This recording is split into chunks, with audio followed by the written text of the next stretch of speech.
Hi guys, I'm going to be showing you some of the landing page mistakes you have been making and you need to stop right now.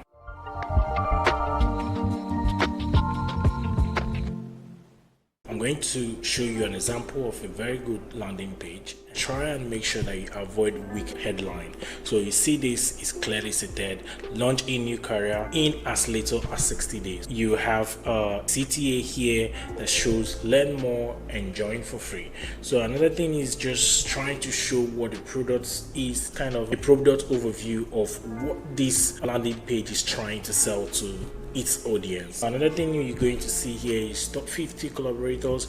Make sure you have this information well stated in your landing page. Also try not to include too much text. Also reduce the use of images because it's going to cause a load time. So you need to actually cut down on it.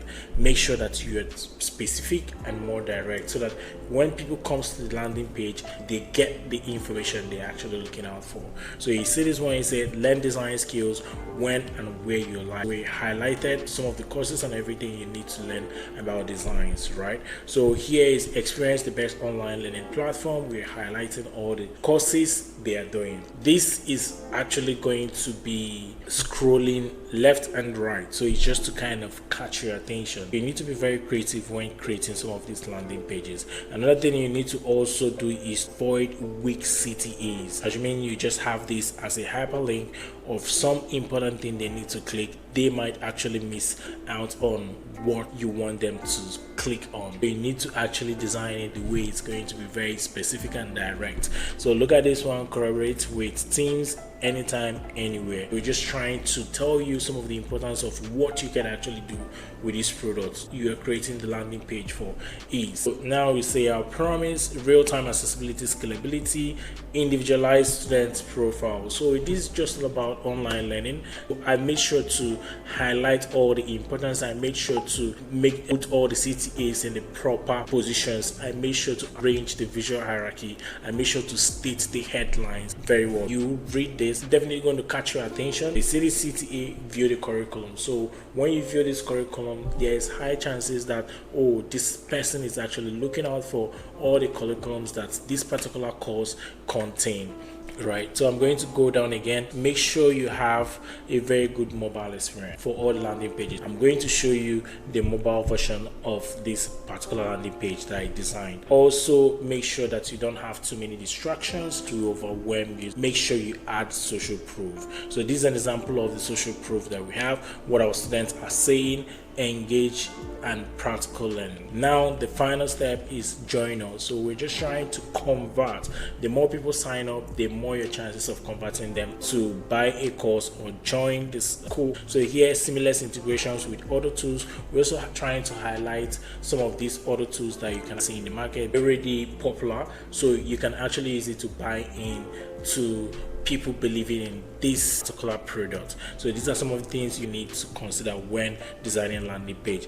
So here is welcome to Go Learn Mastering Tech Skills Online. So we're still trying to pass that message, making sure that at every step of the way we are passing this message to you. The last part is just the footer.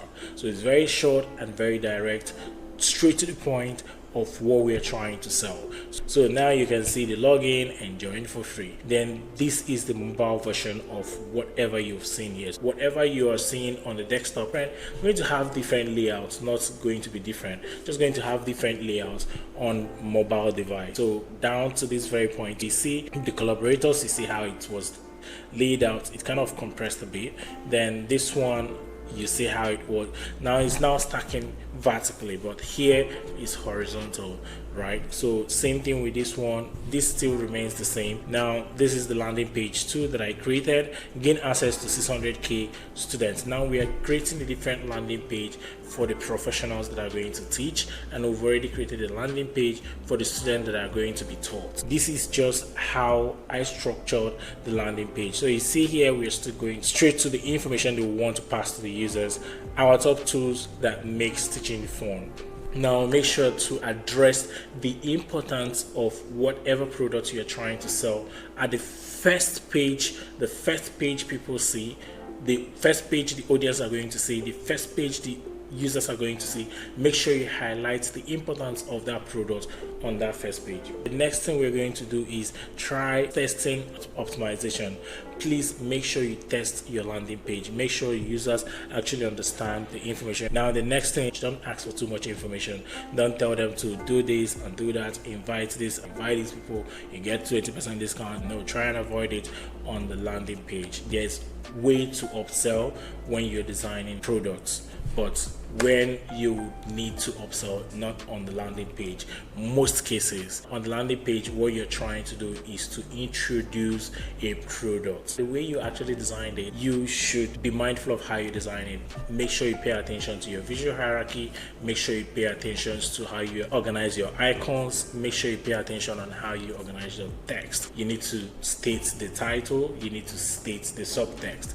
You can see how this title was stated out. You see the subtext on how it was actually stated out. When you blow this up, you can actually read it out. Avoid using too many fonts in one landing page. It can mess up your work, it can mess up your design. Always clearly state the difference between the title and the subtext, and try as much as you can to reduce how you use images, because if you use too many images, this increases the time it will take the server to load all the images that the landing page contains. Deal with more of text, pass the information, go straight to the point, don't make it too long. Also consider people that uses mobile devices, right? Also consider people that use tablets, also consider people that use desktop. Assessing this product from different viewports is going to help you design a better landing page. I hope with this you now know how to structure your landing page. I'm going to see you next time. Bye for that.